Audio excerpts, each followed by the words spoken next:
Is the Kith Heuer the culmination of everything that is wrong with the Swiss watch industry today?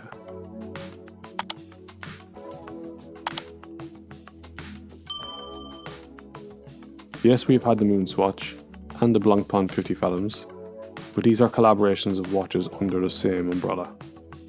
Why has TAG Heuer diluted their brand by allowing this clothing brand to take top billing on one of their watches? Let's take the time to look at this. First of all, who is Kith?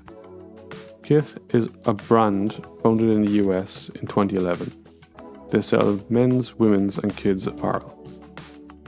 So what might you say does a lifestyle brand from the US have to do with one of the most iconic watches from one of the most iconic Swiss brands have to do with each other? The answer is nothing good. The original Formula 1 from TAG Heuer was the first watch to wear the TAG Heuer branding. Prior to this, it was just Heuer. So it was a big deal back in 1986 when the original TAG Heuer Formula 1 was launched. It was launched as a response to the Swatch Group, who at the time had dominance in all of the fun quartz space. TAG sold more than 3 million of these fun watches from the Formula 1 range. What the Formula 1 offered was an association with one of the coolest F1 drivers of the time, Ayrton Senna. Plus, this watch was £79 in 1986, that's about £290 in 2024, adjusted for inflation. It was clear then that the watch was going to become a classic. It came in multiple cool colours, great combinations, and it was affordable-ish. It was still out of my price range at the time, but I remember thinking it was a really cool watch. But this is most likely one of the pieces and one of the watch brands that got a lot of people into watch collecting. So let's get back to the question at hand.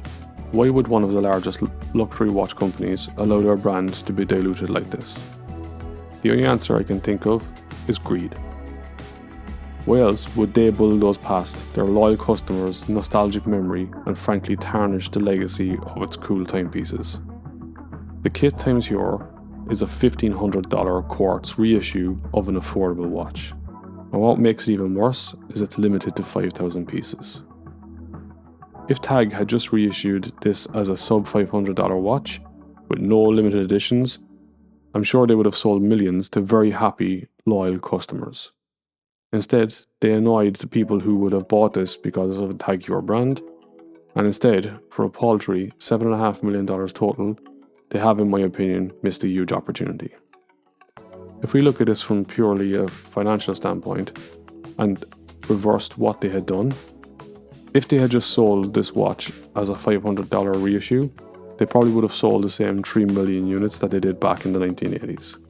This would have generated about $15 million in revenue, and then they could have gone on to sell the Kith collaboration at the same $1,500 price point and still sold the $7.5 million of Kith watches that they would have sold today. Doing this, they would have managed to sell $21.5 million worth of TAG Heuer watches and not diluted the brand as much as they have done.